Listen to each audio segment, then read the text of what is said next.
सत्य वचन, अमर वचन, जीवित वचन, दिव्य वचन, सत्य वचन, अमर वचन, जीवित वचन। साई दा बामा बनी दा बामा बगरे सा निरे सा निरे सा निरे सा निरे सा।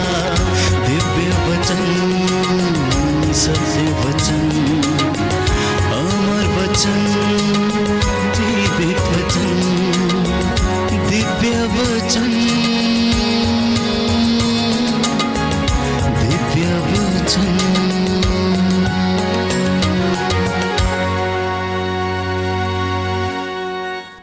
सुसमाचारों में हम पढ़ते हैं कि ईसा पहाड़ी पर गए और सारी रात प्रार्थना में लीन रहे। बहुत सारे लोग जो शोषित थे, बीमार थे, गरीब थे, लाचार थे, उन लोगों ने यीशु मसीह में एक उद्धारक इंसान, एक उद्धारक ईश्वर देखा। उन लोगों ने उनमें एक मुक्तिदाता देखा। आज ये सवाल आपसे है, जब आप इबादत करते हैं, प्रार्थना करते हैं, साधना में जाते हैं, जब आप वेदी के सामने बैठते हैं, तो यहां पर क्या देखते हैं? आप क्या देख रही हैं? आप घुटनों पर हाथ धरे बैठे हैं या पालथी मार कर बैठे हैं और आप मुझे सुन रहे हैं? और यूहन्ना के सुसमाचार के अनुसार वो जीवंत रोटी के रूप में मेरे और आपके बीच में मौजूद है, विद्यमान है। तो मैंने कहा, गरीबों ने, लाचारों ने, शोषितों ने उस व्यक्ति में मुक्तिदाता देखा, उद्धारक देखा, लेकिन फरीसियों ने, शास्त्रियों ने उस व्यक्ति में एक दुश्मन देखा, शत्रु देखा, जो उनको क्या करता था? दुत्कारता था, रोज उनको चैलेंज करता था, उनके बाह्य आडंबरों पर कुठारा घात करता था, उन्हें पुती हुई कब्रों की संज्ञा देता था। सांप के बच्चे कहकर यूहन्ना ने उन्हें पुकारा, इसलिए वो उनसे ईर्ष्या करने लगे, जलने लगे। यीशु के काम उन्हें अच्छे नहीं लगते थे, क्योंकि वे यीशु की बराबरी नहीं कर पाते थे। इसलिए मैंने कहा, आज ये सवाल आपसे है कि आप यीशु मसीह में क्या देखते हैं? क्या आप उसे अपना मित्र समझते हैं या आप उसे अपना मुक्तिदाता, उद्धारक, परमेश्वर समझते हैं, जो आपसे दिन प्रतिदिन बातें करता है और आपको और मुझे वो अनुग्रह प्रदान करना चाहता? यीशु का हर काम आश्चर्यचकित करने वाला था। उसका हर एक लफ्ज जो उसके मुख से निकलता था, वो अधिकार के तौर पर बोलते थे। यहां तक कि शैतान, अबदूत उसे देखकर कांपते थे, चिल्लाने लगते थे कि तू हमें समय से पहले सताने क्यों आ गया है? तेरी बातें हमें अच्छी नहीं लगती हैं। अपने कान बंद कर लेते थे, चिल्लाते थे प्यारे भाइयों और बहनों, क्योंकि वो सच्चाई स्वीकार नहीं कर पाते थे, वो ईश्वर की ओर से नहीं थे। इसलिए वो अबदूत यीशु मसीह का सामना नहीं कर पाते थे। ये गंदी बदरूहें प्यारे भाइयों और बहनों उसको देखकर डर कर कांपती थी और चिल्लाती थी। ये यीशु मसीह का कार्य था। लेकिन अब आप पूछेंगे कि इतना सामर्थ्य उन्हें मिला कैसे?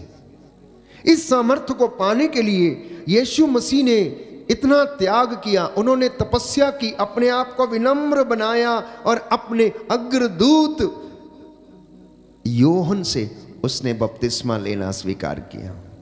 हालेलुया, यीशु की स्तुति हो, यीशु की स्तुति, यीशु को धन्यवाद, यीशु की आराधना हो, यीशु की आराधना, यीशु की महिमा हो, यीशु की महिमा, यीशु को धन्यवाद, यीशु को धन्यवाद। Hallelujah, hallelujah. हे प्रभु यीशु, हे प्रभु यीशु, मैं विश्वास करता हूँ मैं विश्वास करता हूँ आप यहाँ हाजिर हैं आप यहाँ हाजिर और हैं मुझसे बातें कर रहे हैं और मुझसे बातें कर रहे अपने हैं। वचनों के द्वारा अपने वचनों के द्वारा मेरे जीवन में मेरे जीवन में शांति प्रदान कीजिए। शांति प्रदान कीजिए। Hallelujah, hallelujah, hallelujah, hallelujah, hallelujah. Hallelujah.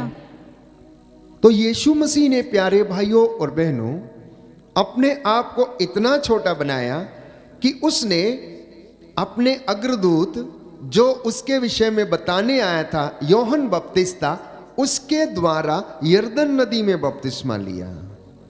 हालांकि यीशु ये कह सकते थे कि मैं तो जीवंत ईश्वर का पुत्र हूं, मुझे बपतिस्मा लेने की आवश्यकता नहीं है, लेकिन उन्होंने ऐसा नहीं किया। उन्होंने ऐसा नहीं किया। उन्होंने विधान की वो बातों को पूरा किया। उन्होंने एक एक भविष्यवाणी को पूरा किया और उन्होंने कहा, मैं संहिता के नियमों को रद्द करने नहीं आया, बल्कि मैं उन्हें पूरा करने के लिए आया हूं।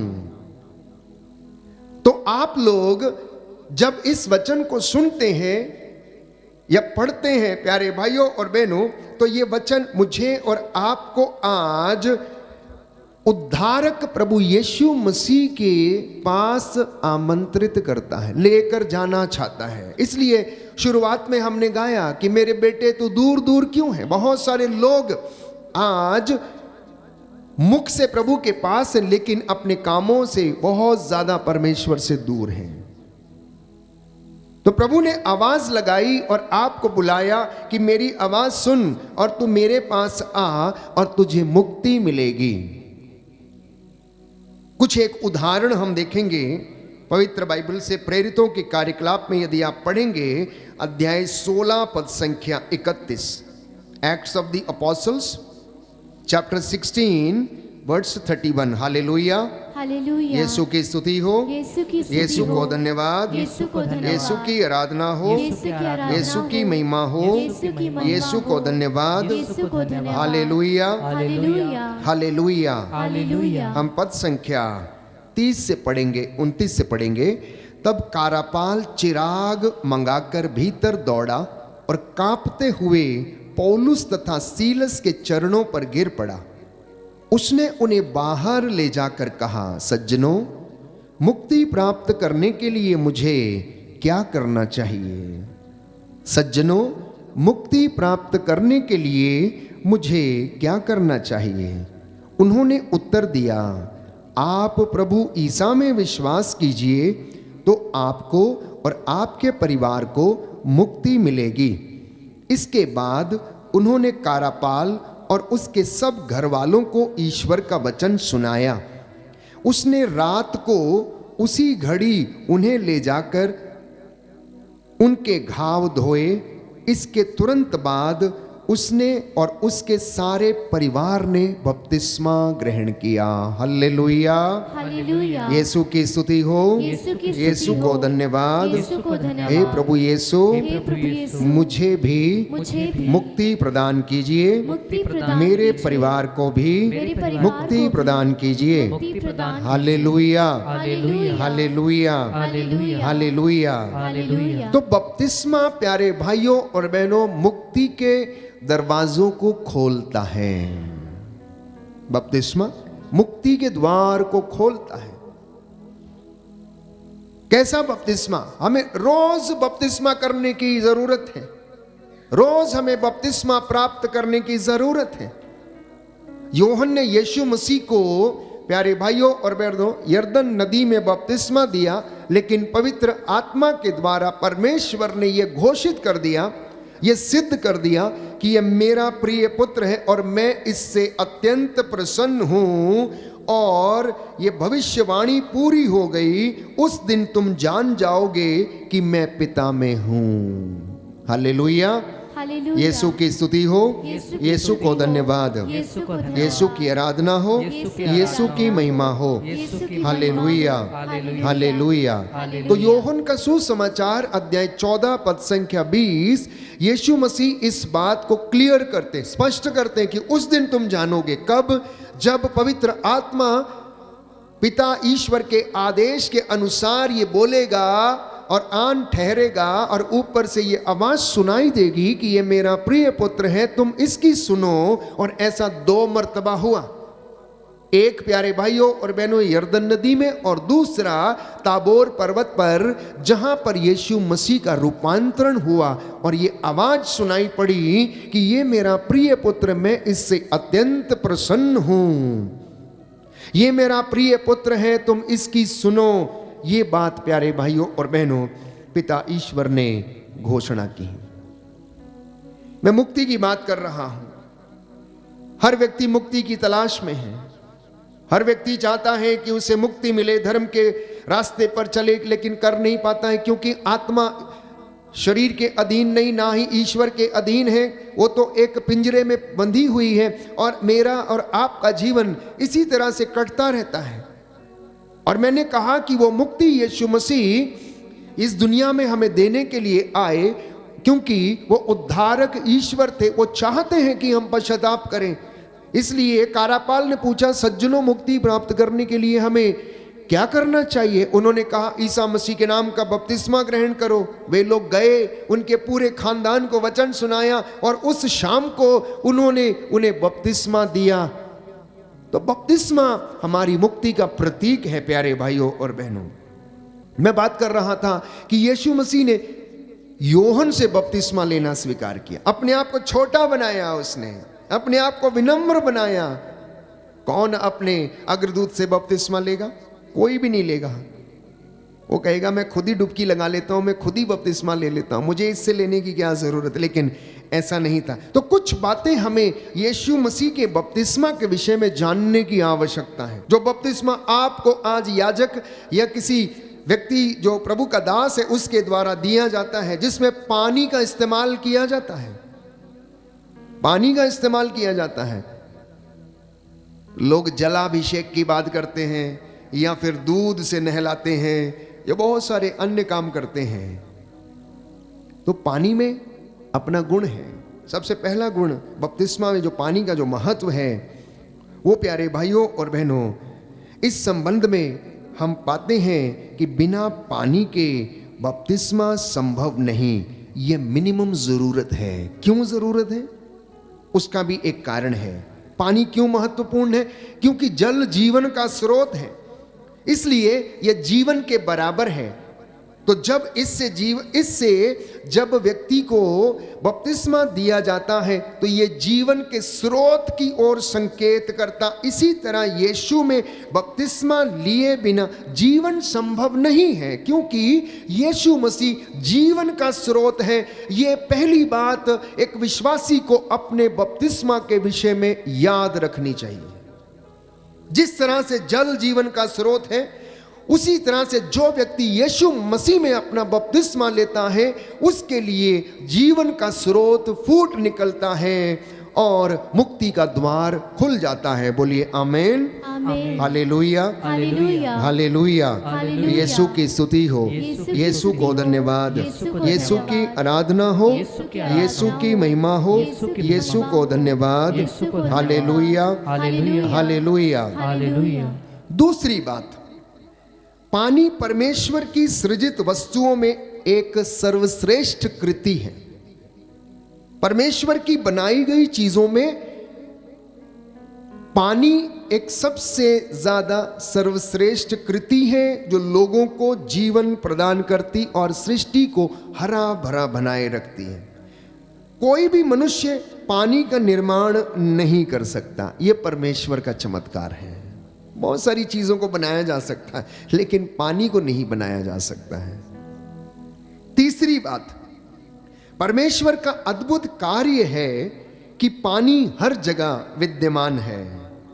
यह परमेश्वर का अद्भुत काम है कि पानी हर जगह विद्यमान है और यह सृष्टि में सब जगह विद्यमान है और परमेश्वर ने इसे संचित करके रखा है ताकि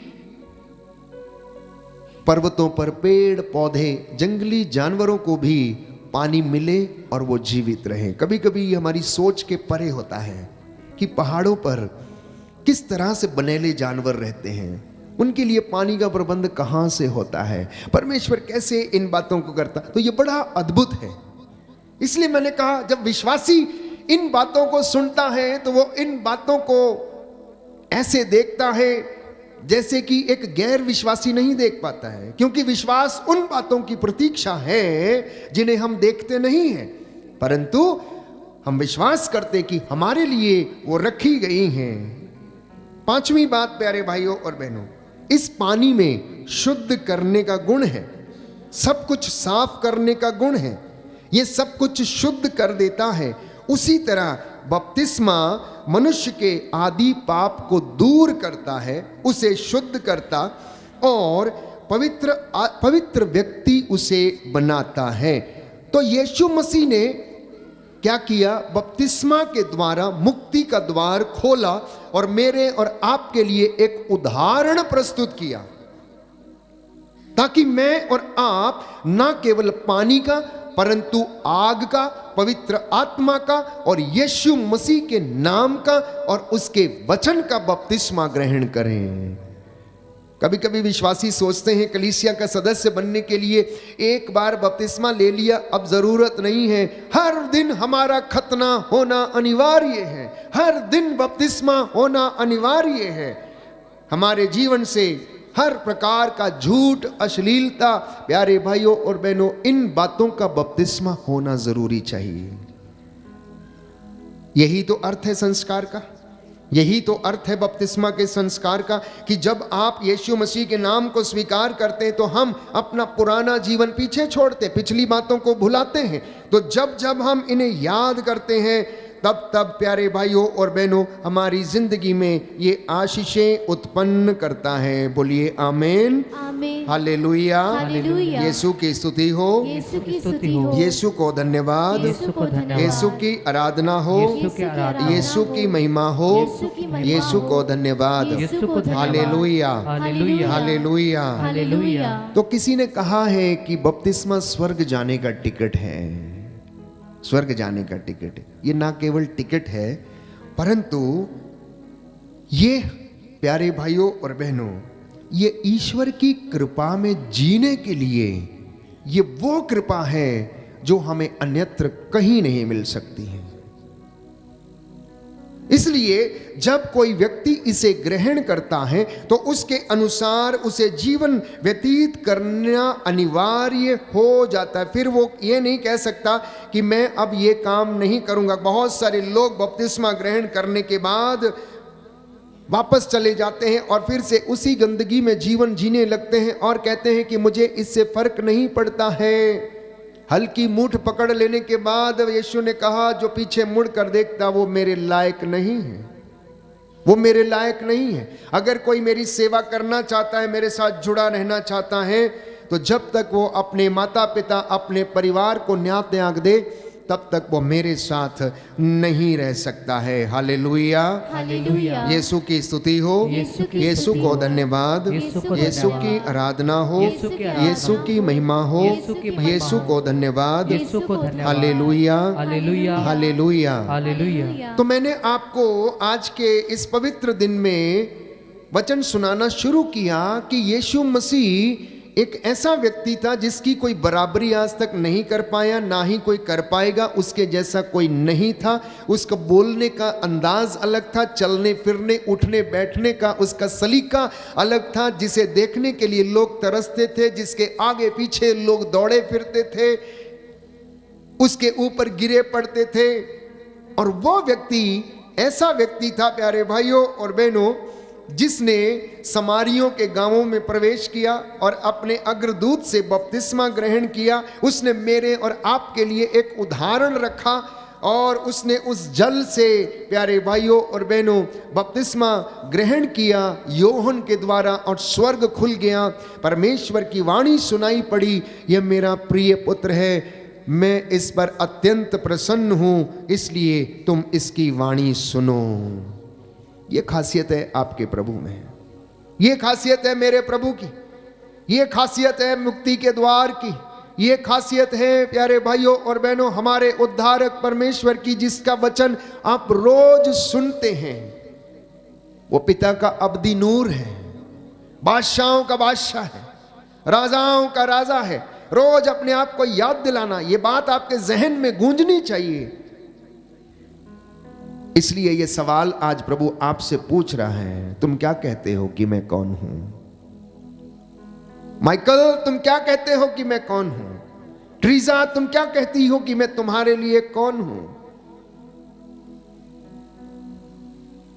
जवाब देना अपने परिवार के साथ मिलकर। Who is Jesus to my family?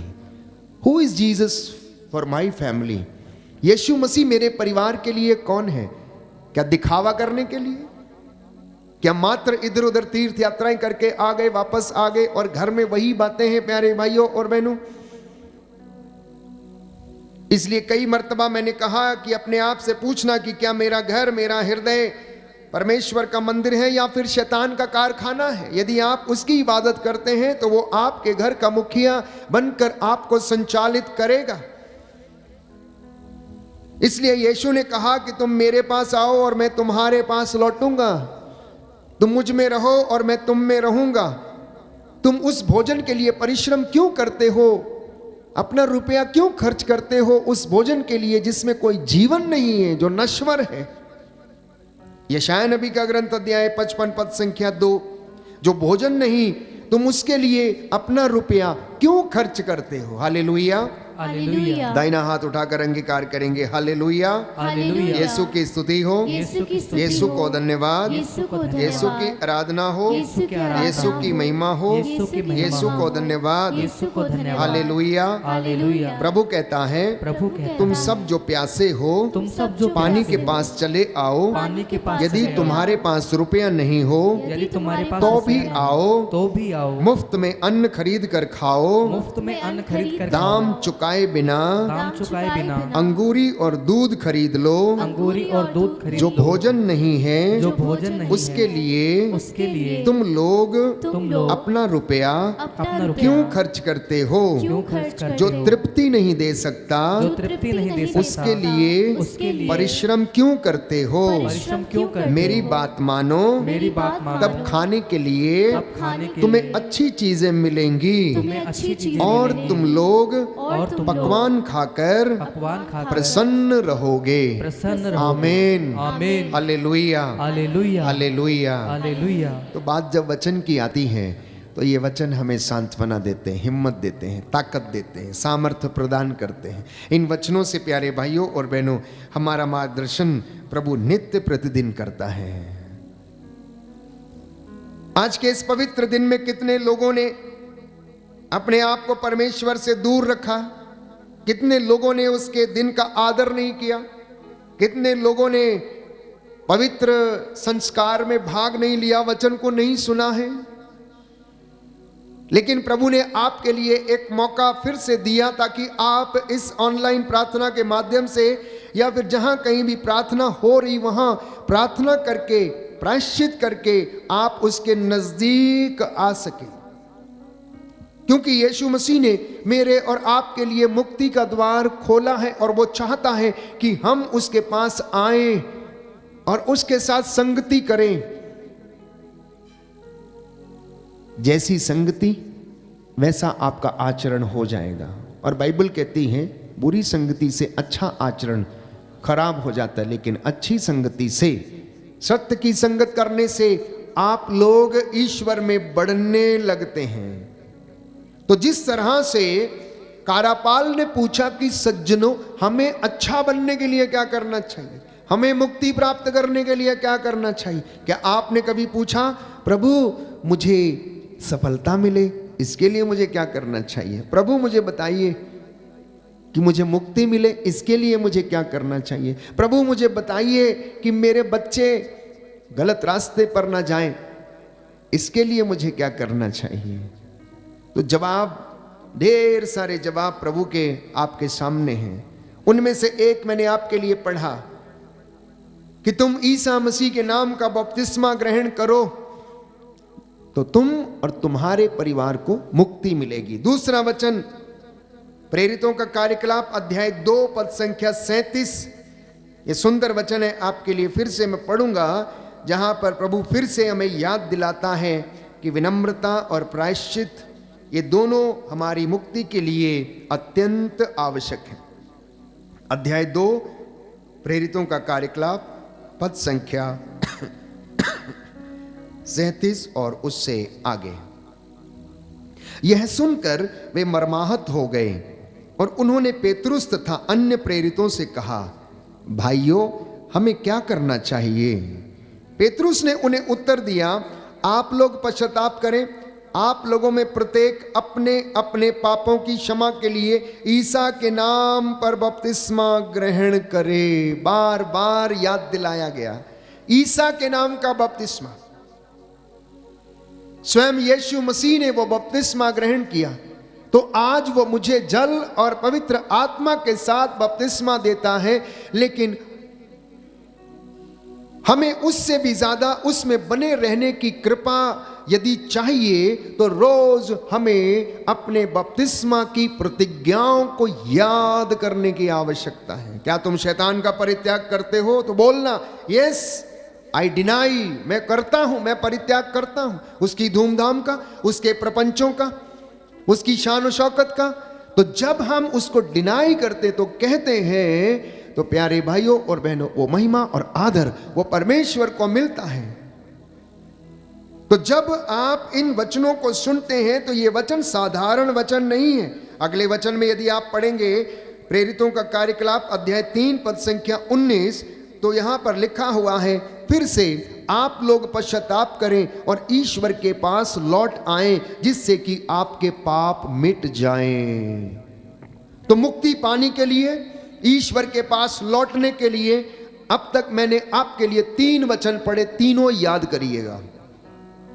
प्रेरितों का कार्यकलाप अध्याय 16 पद संख्या 31 कि यदि तुम ईसा के नाम का बपतिस्मा ग्रहण करोगे तो तुम और तुम्हारा घराना उद्धार पाएगा। यह पहला वचन। दूसरा वचन प्रेरितों का कार्यकलाप अध्याय 2 पद संख्या 37 और 38, आप लोग पश्चाताप करें और आप लोगों में प्रत्येक अपने अपने पापों की क्षमा के लिए फिर से ईसा मसीह का बपतिस्मा ग्रहण करें, तो इस प्रकार आप लोग पवित्र आत्मा का वरदान प्राप्त करेंगे। ये दूसरा वचन। तीसरा वचन मैंने आपके लिए पढ़ा प्रेरितों का कार्यकलाप अध्याय 3 पद संख्या 19, जहां पर फिर से प्रभु ये लिखता है, आप लोग पश्चाताप करें और ईश्वर के पास लौट आएं जिससे कि आपके पाप मिट जाएं।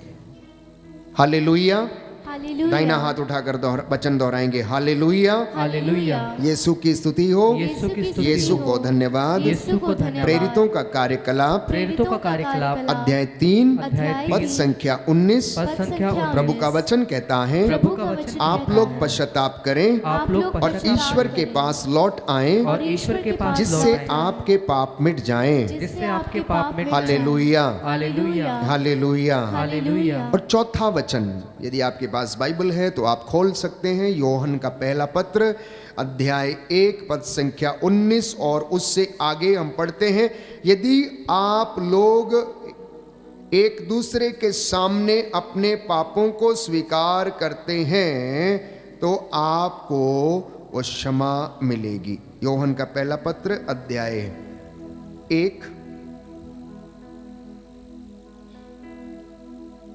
पद संख्या 9, अध्याय 1 पद संख्या 9, यदि हम अपने पाप स्वीकार करते हैं तो वो हमारे पाप क्षमा करेगा और हमें हर अधर्म से शुद्ध करेगा, क्योंकि वह विश्वसनीय तथा सत्य प्रतिज्ञ है। यदि हम कहते हैं कि हमने पाप नहीं किया तो हम उसे झूठा सिद्ध करते हैं और उसका सत्य हम में नहीं है।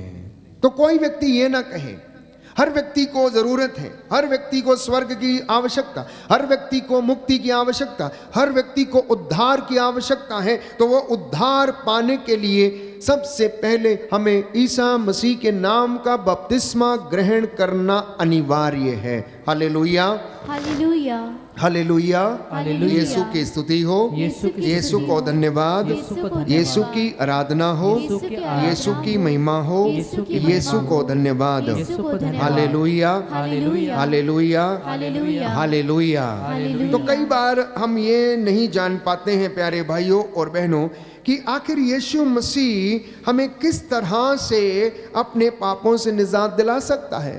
बाइबल ये कहती है कि उसने अपना लहू बहाकर, उसने अपना पवित्र लहू बहाकर मेरे और आपके पापों के लिए प्रायश्चित किया, और जो आशीष हमें मिलती है वो यूहन्ना के पहले पत्र अध्याय 1 पद संख्या 7 में हम पढ़ते हैं कि यीशु का लहू हमें सारे पापों से शुद्ध करता है। तो जब हम उसे अंगीकार करते, जब हम उसे स्वीकार करते, जब हम उसके नाम का खतना स्वीकार करते हैं, बपतिस्मा ग्रहण करते हैं, तो वह हमें शुद्ध करता, हमारे मन, हमारी आत्मा, हमारे हृदय को वह शुद्ध करता और पवित्र करता है, और हमारे जीवन से बुराई निकल जाती है, बुरे विचारों से, हमारे पापों से वो हमको शुद्ध करता है। यीशु का लहू जीवन देता, शांति देता है। इसलिए एक औपचारिक बपतिस्मा है जो कलीसिया में याजक आपको देता है, चाहे वो आपके सिर पर पानी डाल के देता हो, चाहे वो आपको पानी में डुबकी लगा के देता हो, आपके माथे पर तेल लगाकर, आपके हाथों पर तेल लगाकर आपको अभियंजित करता हो और पवित्रता में आपको बुलाता हो प्रायश्चित के लिए। लेकिन उसके साथ साथ वचन को सुनने के बाद रोज हमें, मुझे और आपको प्यारे भाइयों और बहनों उस बपतिस्मा को याद करने की आवश्यकता है। अब इस बपतिस्मा में बने रहने के लिए क्या क्या चीजें जरूरी हैं, कुछ इस बात पर भी हम मनन चिंतन करेंगे आज। कुछ एक 10 बातें जो परमेश्वर में हमें दृढ़ बने रहने के लिए सहायता करेंगी, वो इस प्रकार है। सबसे पहले परमेश्वर को जानना। यीशु मसीह कौन है? आप यीशु मसीह को जाने बिना लोगों के पीछे भागते हैं, पवित्र वचन को जाने बिना आप लोगों के पीछे भागते हैं, पवित्र कलाम को पढ़े बिना आप लोगों के पीछे भागते हैं। मजमा देखने के लिए कुछ लोग जाते हैं, कुछ लोग भीड़ देखने के लिए जाते हैं जिनको भीड़ देखने का शौक है, कुछ लोग यूं ही अपना समय वेस्ट करने के लिए जाते हैं और सोचते हैं कि यहां नहीं तो वहां, यहां नहीं तो वहां। जब तक आप उस व्यक्ति को जान नहीं जाते तो आपकी जिंदगी में काम नहीं होगा, आपकी जिंदगी में कुछ भी नहीं होगा। यदि आपके घर में रहते रहते प्रभु का दर्शन नहीं हुआ तो आपको कहीं भी नहीं हो सकता, क्योंकि मुक्ति घर से शुरू होती है। अगर आपकी मुक्ति होनी है, अगर आपके बच्चे ने सफलता प्राप्त करनी है तो वो आपके घर से शुरू हो जाएगी, क्योंकि एक सुंदर कहावत है, पूत के पांव पालने में ही नजर आने लगते हैं कि वो कैसे हैं। तो मुक्ति, प्रायश्चित, प्रेम ये घर से ही शुरू हो जाता है। धार्मिकता, विश्वास, संस्कार ये घर में ही दिखने लगते हैं, और यदि घर में ये हैं तो बाहर भी ये चमकते रहेंगे। लेकिन अगर घर में नहीं है तो बाहर आप इन्हें कहीं से नहीं ला सकते, आपको कोई नहीं दे सकता है, जब तक कि वो आपके ऊपर दया ना करे और आपको प्यारे भाइयों और बहनों प्रेरणा ना दे, तब तक हमारी जिंदगी में इन्हें नहीं हो सकता। तो सबसे पहली बात, अपने ईश्वर को जानना, जिसकी आप आराधना करते हैं, जिसके आप चरणों में बैठते हैं, जिसका आप कलाम सुनते और पढ़ते हैं, जिसके विषय में इतिहास गवाह है, जिसके विषय में पवित्र बाइबल हमें बताती, अपने उस परमेश्वर को जानना। दूसरी बात, उसे इतना बड़ा देखना जितना बड़ा वो है, इतना बड़ा देखना जितना बड़ा वो है। यशायाह नबी का ग्रंथ अध्याय 66 पद संख्या 1 और उससे आगे, आकाश मेरा सिंहासन है, पृथ्वी मेरा पावदान है, तुम मेरे लिए कौन सा घर बनाओगे। इतना बड़ा हमारा परमेश्वर है। वो घर के कोने में एक डब्बे में एक छोटी सी मूर्त रखने से हमारा यीशु छोटा नहीं हो जाता प्यारे भाई और बहनों। वो हमारी सोच के परे है, उसका प्रेम हमारी सोच के परे है। और तीसरी बात, उसके वचन को सुनना, उसके कलाम को सुनना। चौथी बात, परमेश्वर के साथ समय बिताना, अर्थात प्रार्थना करना, स्तुति करना, प्रशंसा करना और उसके साथ जुड़ने की कोशिश करना। पांचवी बात, परमेश्वर को अपनी सारी बुद्धि और सारी शक्ति से प्रेम करना। आप लोग में से बहुत सारे लोग यहाँ पर आते हैं, कुछ लोग आपके इस वक्त ऑनलाइन प्रार्थना में भाग ले रहे हैं और मुझे इस वक्त सुन रहे हैं। तो कई लोगों ने मुझे फ़ोन किया, फादर जी जब पवित्र सैक्रामेंट आप ऊपर उठाते हैं तो हम अपने टीवी की बड़ी स्क्रीन में उसे जब देखते हैं तो विश्वास के साथ हम जाकर उसे ही छू लेते हैं और हमें चंगाई मिल जाती है। विश्वास। और आप यहां बैठते हैं, घुटना टेके हुए हैं, आपको परमेश्वर ने इतना मौका दिया है, आपका प्रत्युत्तर क्या है, आपका मनोभाव क्या है? आपका मनोभाव क्या है? आपको कैसा लगता है कि यहां कौन बैठा है, यहां कौन खड़ा है जिससे आप बातें कर रहे हैं? कौन आपसे बातें कर रहा, जो आपको चंगाई प्रदान कर रहा है, जो आपके साथ इस तरीके की बातें कर रहा है?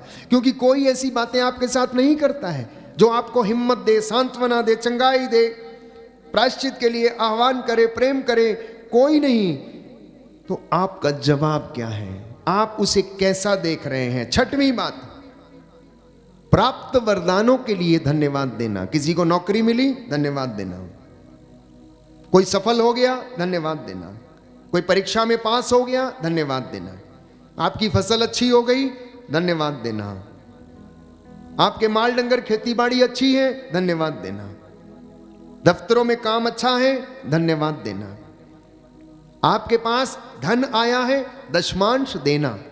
भले ही आपने कहीं से लोन लिया है, लेकिन आपका फर्ज बनता है कि उसमें से भी आप परमेश्वर के लिए सबसे पहले आप अपना कार्य करें, और परमेश्वर उसके ऊपर बरकत प्रदान करेगा। परमेश्वर में रहना चाहते हैं ना, तो यही तरीका है, यही तरीका है। क्योंकि हम उसके साथ ऐसा नहीं कर सकते कि तू हमें देता रहे, तू हमें देता रहे और हम लेते रहें, लेते रहें, लेते रहें। नहीं, give and take, reciprocal relationship, give and take. उसने कहा तुम दोगे तो तुम्हें भी दिया जाएगा, दबा दबा कर, हिला हिला कर, ऊपर उठी हुई पूरी की पूरी नाप तुम्हारी झोली में डाली जाएगी। तुम ढीली नाप करके दोगे, तुम्हें भी ढीली मिलेगी।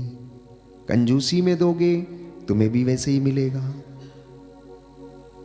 ये पवित्र वचन है बाइबल के प्यारे भाई और बहनों। इतना ही नहीं, बाइबल तो बड़े कठोर शब्दों का इस्तेमाल करती हो। जो पूरे हृदय से, सच्चे हृदय से दान ना दे, उसका दान स्वीकार मत करो, मत ले लो। मतलब परमेश्वर ये कहता है, मुझे तुम्हारे दानों की, तुम्हारे चढ़ावों की आवश्यकता नहीं है। मुझे सिर्फ एक चीज की आवश्यकता जो मैं देखता हूं, और वो है तुम्हारी नीयत। कि तुम्हारी नीयत क्या, तुमने मन में क्या निर्धारित किया है।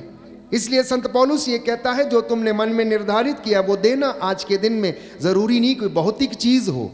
आपने निर्धारित किया कि आज 2 घंटा प्रभु का कलाम सुनना है, आपने निर्धारित किया कि आज प्रभु के लिए दिन को समर्पित करना, आपने निर्धारित किया कि आज उपवास करना, आपने निर्धारित किया कि आज किसी गरीब की सेवा करनी, आपने निर्धारित किया कि आज किसी को एक रोटी खिलानी है। ये परमेश्वर के लिए, क्योंकि बाइबल ये कहती, जो काम तुमने मेरे छोटे से छोटे भाई बहन या बेटे बेटी के लिए किया, वो तुमने मेरे लिए किया। तो जो आपने मन में निर्धारित किया है, अक्सर हम गलत समझते हैं और उसकी तुलना हम पैसे से करते। नहीं प्यारे भाइयों और बहनों, पैसे से नहीं। हर काम पैसे से नहीं होता है। बहुत काम ईश्वर की दया से आपके द्वारा वो करता है और उन्हें वो बढ़ाता रहता। तो प्राप्त वरदानों के लिए धन्यवाद देना। 8वीं बात, कलीसिया में संस्कारों को योग्य रीति से लेना। और 9वीं बात, प्रलोभन में विजय पाने के लिए पवित्र वचनों को याद करना, उनको सुनना और समय आने पर बोलना। पवित्र वचनों को समय आने पर बोलना। ये आपकी शरीर रूपी बंदूक जो है, वचनों से हमेशा भरी रहनी चाहिए, ताकि जब आपके सामने कोई आए, शैतान आपका सामना करे, तो आप डटकर उसका सामना करें और वचनों से आप उसके अग्निमय बाणों को, धूर्तता के बाणों को आप बुझा सकेंगे। क्योंकि बाइबल हमें ऐसा ही बताती है। अफेसियों का पत्र अध्याय 6 पद संख्या 10 और उससे आगे। और एक आखिरी बात कि आराधना में आप समय बिताकर आप छुटकारा पा सकते हैं। तो इन बातों को सुंदर तरीके से यदि और हम पंक्तिबद्ध करना चाहें, तो यदि आपकी जिंदगी में आराधना है तो छुटकारा अवश्य रहेगा। आपके जीवन में यदि स्तुति, प्रशंसा, आराधना है तो चंगाई और छुटकारा आपकी जिंदगी में हमेशा हमेशा के लिए रहेगा। और प्रार्थना है तो आपका परिवार, आप दो और आपके दो एक साथ एक धागे में बंधे रहेंगे। इसलिए पारिवारिक प्रार्थना को महत्व देना। और यदि संस्कारों को आप योग्य रीति से लेते और ग्रहण करते हैं तो ये आपको पवित्रता, उद्धार और शारीरिक स्वास्थ्य जो है वो प्रदान करती जाएगी। आइए हम प्रार्थना करेंगे। आज का ये कलाम जो हमने सुना है उसमें प्रभु हमें आशीष प्रदान करे और हमारे परिवार में उसकी आशीष आए। आप में से जितने भी लोग हमारे साथ ऑनलाइन प्रार्थना में जुड़े हुए हैं, परमेश्वर आपको भरपूरी में आशीष प्रदान करे। और आज का ये दिन जो हमने प्रभु की हुजूरी में बिताया है, यहाँ पर बिता रहे हैं और वचन सुन रहे हैं, प्रभु आपको उसमें पवित्रता और आशीष और शांति प्रदान करे। आमीन।